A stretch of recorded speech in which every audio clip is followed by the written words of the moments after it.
Bonjour, donc moi je suis Tiffany François, je suis coordinatrice pour l'association qui s'appelle le Centre de ressources pour les Rahui et je travaille en fait avec Tamatoa Bambridge qui est directeur de recherche et anthropologue en fait CNRS au CRIOB à Moorea. Et donc on travaille sur les questions de Rahui et Tamatoa travaille donc sur ces questions-là depuis déjà plus d'une dizaine d'années et depuis à peu près 4 ans on est financé par une fondation américaine, la fondation Bloomberg Philanthropies, pour travailler vraiment sur cette question-là. Donc c'est ce que je vais vous présenter un petit peu aujourd'hui. Donc déjà, le Rahui, qu'est-ce que c'est? Je ne sais pas si tout le monde est familier de ce concept-là. En fait, c'est une institution polynésienne qui date d'avant les contacts. Donc quand on dit d'avant les contacts, c'est les contacts avec les Européens qui sont arrivés en Polynésie. C'est relativement peu documenté, mais de ce que l'on en connaît, c'est en fait une institution, c'est un interdit de prélèvement sur une ressource ou sur un territoire. Et à l'origine, aujourd'hui, vous connaissez peut-être plutôt les Rahui marins, en particulier sur le lagon. Mais à l'origine, vraiment, le Rahui, ça peut s'exercer à la fois sur le terrestre en fait, et la mer. Et en particulier, il peut y avoir aussi un continuum terre-mer qui était très présent en fait, dans la culture polynésienne. Donc il pouvait y avoir des Rahui qui commençaient depuis la montagne et qui allaient vraiment jusqu'au lagon. Et c'est une notion, un concept, une institution qu'on retrouve en fait, dans l'ensemble du triangle polynésien. Et à l'origine, c'était plutôt en fait, un interdit qui a été décidé par les chefs. C'était très lié aussi au sacré, donc il y avait la notion de tapu qui était là. Aujourd'hui, ça fait à peu près une vingtaine d'années, je dirais, qu'on assiste en fait, à une résurgence de ce concept, qui est liée aussi à toute la résurgence aussi des notions identitaires. Enfin, il y a ces notions-là qui sont réinvesties aujourd'hui par les populations du Pacifique et de l'Océanie en particulier. Et donc aujourd'hui, vous en avez sans doute entendu parler, et c'est vraiment présenté comme un outil, on va dire, de cogestion des ressources naturelles et en particulier des ressources lagonaires ici en Polynésie. Voilà. Je ne vais pas rentrer plus dans le détail. Si vous avez des questions, je pourrais répondre par la suite. Donc aujourd'hui, ce que j'ai appelé les Rahui contemporains, ils sont là pour répondre a priori à plusieurs défis. Donc je vais passer assez rapidement là-dessus parce que je pense que vous les connaissez bien. Bien sûr, il y a la question de la préservation et de la restauration de la biodiversité, la question du changement climatique. Il y a aussi une question qui est très importante, c'est celle de la sécurité alimentaire, puisque ici en Polynésie, il y a beaucoup de gens, on l'a vu par différentes présentations, il y a beaucoup de gens qui pêchent, il y a beaucoup de gens qui mangent du poisson, donc c'est très important que les stocks soient toujours régénérés pour permettre ces activités-là. Et ce qui est important aussi pour nous, et qui nous semble très important notamment pour l'aspect durable et pérenne et efficace de manière pérenne de ces dispositifs, c'est vraiment la souveraineté des populations locales. C'est-à-dire que c'est les communautés locales qui doivent gérer en fait, leur propre patrimoine. Concrètement, les Rahui contemporains aujourd'hui peuvent prendre différentes formes.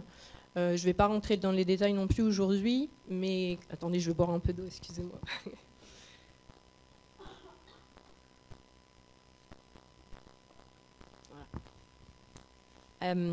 Donc oui, ils prennent différentes formes. Il y en a certains en fait, qui vont relever par exemple du code des pêches. Donc là, c'est ce qu'on appelle les ZPR, zones de pêche réglementées.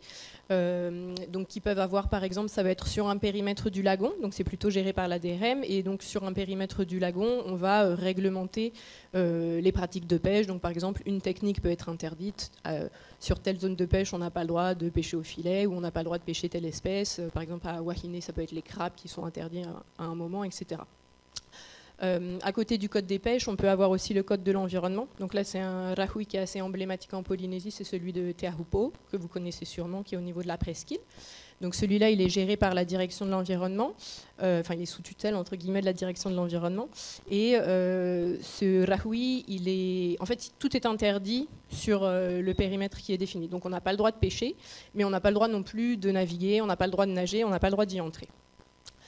Et puis il y a d'autres types de Rahui qui sont vraiment des Rahui communautaires, entre guillemets, où il n'y a pas l'institution forcément qui gère. Donc il y a des cas aussi emblématiques comme celui de Rapa, de Mai'o, voilà. Et puis voilà, ce que je vous ai mis, aujourd'hui il y a une diversité des pratiques, c'est-à-dire que parfois c'est la pêche de certaines espèces qui est interdite, parfois ça va être des types d'engins qui sont interdits. Concrètement, donc le projet qui est dirigé par Tamato Abambridge, c'est un projet qui vise en fait à accompagner les communautés locales de Polynésie pour la création ou l'optimisation de Rahui. Et l'idée, c'est vraiment de travailler avec et pour les populations pour créer des outils de gestion en fait des ressources.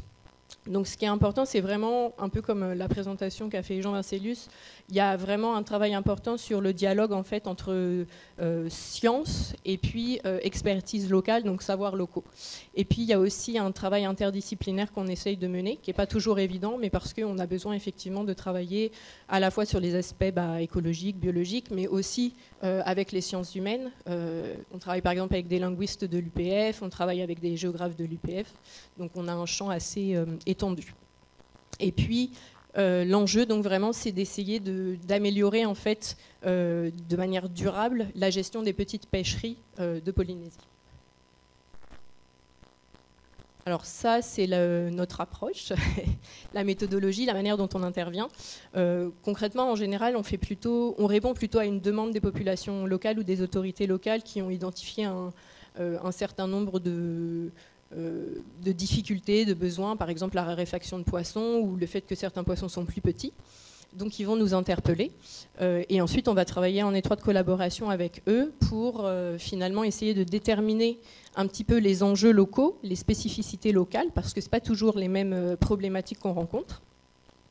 Et ensuite on va mettre en place tout un dispositif en fait, de suivi, de diagnostic, donc dans le cadre des différentes disciplines, ça peut être en écologie, comme je le disais tout à l'heure, en géographie, etc. Et puis, sur la base de ces diagnostics qu'on va partager avec les populations locales, on va essayer de construire avec elles des stratégies de gestion de leurs ressources. Et l'idée étant de mettre en place ensuite des stratégies de gestion adaptative, quoi. Alors, concrètement, ce qu'on appelle donc le Rahui Center, c'est le projet sur lequel on travaille. On intervient évidemment sur des questions de recherche pure, entre guillemets. Donc on fait des diagnostics en sciences humaines, on fait des suivis écologiques, on fait des diagnostics terrestres. On a travaillé par exemple sur les aspects on a essayé de voir quelle était entre guillemets, la capacité de rétention de différents milieux, la capacité de rétention des sédiments, de différents milieux. Les mangroves, les taraudières, etc. Parce qu'on sait que forcément ça a un impact aussi sur le lagon. On a développé là aussi depuis quelques années un travail important en sciences halieutiques, quelque chose qui n'est pas forcément très développé ici en Polynésie. Donc là, on est en train de travailler sur ces questions-là. Je vous présenterai rapidement tout à l'heure. Et puis, tout à l'heure, je parlais notamment de la souveraineté des populations locales, etc. Et donc ça, c'est très lié pour nous aux questions aussi de formation et de sensibilisation. Donc on fait un gros travail d'accompagnement, évidemment en formation académique. On a des masters, des post-doctorants, ou des doctorants, pardon. Actuellement, par exemple, on travaille avec Marguerite Tayaroui, qui a obtenu une bourse CIFRE. On en parlait ce matin avec les partenariats publics-privés. Et qui, elle, vraiment va se concentrer sur les aspects halieutiques. Donc c'est assez novateur parce que sur la pêche lagonaire en Polynésie, ça n'existait pas jusqu'à présent.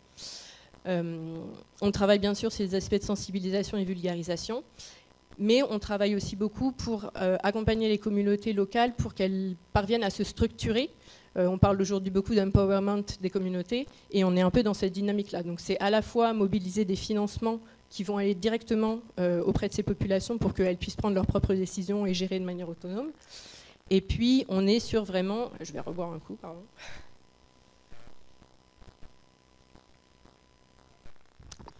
On est aussi sur de l'aide à la décision directement pour les communautés locales, les populations locales, parce qu'en fait, on va essayer d'identifier des scénarios de gestion qu'on va travailler avec eux et c'est eux qui vont pouvoir prendre des décisions adaptées. Et on fait aussi de l'aide à la décision dans la mesure où on travaille aussi beaucoup, notamment avec la direction des ressources marines. Donc on a des collaborations assez étroites sur différentes zones. Et là, c'est aussi l'idée de travailler avec eux pour voir, d'un point de vue, par exemple, sur les ZPR, quels seraient les meilleurs outils de gestion. On travaille aujourd'hui principalement sur les îles de la Société et au Tuamotu, donc sur des problématiques qui sont assez différentes et dans des contextes assez différents. Par exemple sur Tahiti, on va travailler en zone urbaine, sur Paea par exemple, donc là où il y a des problématiques à l'échelle du bassin versant, des pollutions, etc., qui sont très importantes et qui sont différentes, par exemple, de ce qui peut se passer au Tuamotu. À Bora Bora, on accompagne aussi la commune et des associations locales depuis à peu près 2-3 ans, et ça devrait aboutir à la création d'un rahui dans les mois ou dans les semaines qui viennent. Là, c'est un contexte aussi très particulier, puisque Bora Bora, c'est une île très emblématique. Il y a beaucoup de tourisme, donc on a aussi accompagné des questionnements sur les aspects économiques et notamment de compensation. C'est-à-dire que mettre en place un rahui, ça impacte forcément l'activité des pêcheurs. À Bora Bora, il y a des prestataires touristiques, il y a des grands hôtels. Donc on a essayé de discuter avec eux pour qu'ils puissent en fait contribuer financièrement en termes presque de mesures compensatoires pour derrière les pêcheurs et les coopératives de pêcheurs. Donc là, je vais vous présenter très succinctement deux sites sur lesquels on travaille. D'une part à Taotira, donc sur la presqu'île de Tahiti. Donc je ne sais pas si vous connaissez, mais sans doute un petit peu. En fait, c'est un modèle qui est assez inédit puisque c'est une zone de pêche réglementée avec une zone cœur qui est toujours fermée. Donc là, c'est un rahui et ouais, j'ai presque fini. Ok. Donc une zone cœur et deux zones donc qui est toujours fermée et deux zones adjacentes qui peuvent normalement s'ouvrir de manière alternative. Donc la ZPR, elle a été créée en 2018. L'ouverture était prévue, je crois, en 2021. Enfin, j'ai plus les dates précises en tête. Ça a été repoussé une première fois par le comité de gestion parce qu'on a travaillé avec eux donc depuis plusieurs mois, depuis plusieurs années. On a fait notamment différentes campagnes de comptage pour essayer d'évaluer en fait l'impact du rahui. En l'occurrence, ce qu'on note, c'est que les poissons à l'intérieur de la ZPR sont plus gros et sont plus nombreux que sur la zone de contrôle. Et maintenant, ce qu'on veut essayer de déterminer, c'est que le comité de gestion de Taotira a pris la décision d'ouvrir les 16 et 17 mars prochains, donc seulement sur 2 jours. Et donc, on a toute une équipe qui va être déployée aussi pour accompagner en fait on va faire tout un suivi des captures sur ces 2 jours et puis on va refaire régulièrement des comptages derrière pour voir quels sont les impacts de ces ouvertures. Et ensuite, on va continuer de travailler avec la communauté et le comité de gestion pour voir quel est l'impact et s'il devait y avoir d'autres ouvertures, quel modèle on pourrait aussi développer. Bon, là, je vous avais mis des idées de gestion de scénario, ça peut être des gestions par la taille, etc. Et donc pour finir, on travaille aussi sur Arutua, donc c'est un atoll dont on a parlé aussi tout à l'heure, qui est au Tuamotu. Et là c'est aussi très intéressant parce que c'est un atoll qui est assez complexe, il y a beaucoup de parcs à poissons, il y a beaucoup de pêche, c'est un des plus gros exportateurs en fait, de poissons lagonaires vers Tahiti. Et là on essaye de déployer vraiment une méthode qui est adaptée aux petites pêcheries pauvres en données. C'est-à-dire que aujourd'hui, en Polynésie, on n'est pas en mesure de vraiment évaluer l'état des stocks parce qu'on n'a pas de données longitudinales qui est en place, quoi. Donc en fait, ce qu'on essaye de faire, c'est que là, depuis 2021, on a une campagne de collecte de données biologiques. Donc en fait, on travaille sur 5 espèces. Je ne vais pas les citer, mais bon, il y a le marava, le quito, etc. On travaille sur 5 espèces et l'idée, c'est de mesurer 500 poissons de chaque espèce, de prélever 250 gonades pour pouvoir en fait déterminer l'état du stock, c'est-à-dire qu'on va pouvoir déterminer une taille à maturité sexuelle et ensuite on va pouvoir déterminer si y a trop de pêche ou pas assez de pêche. Je schématise très rapidement. Et puis, ce qui est intéressant, c'est qu'en parallèle de ce travail vraiment écologique, etc., on mène un travail vraiment aussi socio-anthropologique avec donc une anthropologue qui a travaillé pendant à peu près 6 ou 8 mois sur Arutua pour documenter les pratiques de pêche, les savoirs de pêche, la perception des pêcheurs sur l'état des stocks et la manière dont ils envisageaient la gestion. Et donc aujourd'hui, l'enjeu pour nous, c'est vraiment de construire avec ces populations locales des scénarios qui soient efficaces d'un point de vue écologique, mais qui soient aussi adaptés socialement et culturellement pour qu'ils soient acceptés. Parce qu'on sait qu'aujourd'hui, un des grands enjeux aussi des rahui ou des modes de gestion communautaire, c'est en fait et j'ai fini, c'est le respect en fait des réglementations. Voilà. Merci beaucoup.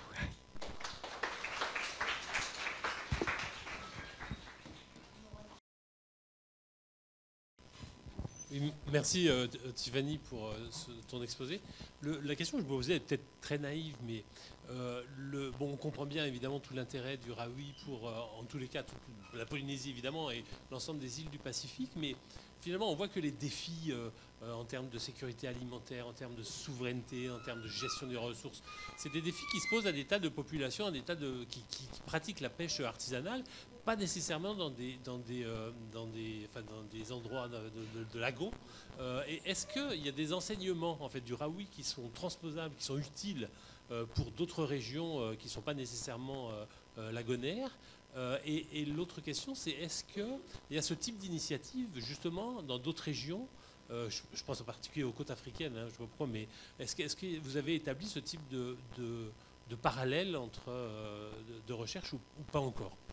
Alors, pas encore. En revanche, en fait, on essaye de développer aussi beaucoup de liens avec d'autres populations à travers le monde. Enfin, par exemple, Tamatoa travaille aussi pas mal, bien sûr, à l'échelle du Pacifique, mais aussi en Micronésie, Mélanésie, etc. Mais il y a aussi beaucoup de liens, par exemple, avec les communautés autochtones du Canada, sur notamment la gestion des fleuves, etc. Donc là, il y a des liens qui sont en train de se créer. Il y a des sommets internationaux qui existent. Tamatoa était encore récemment à Impact 5 à Vancouver.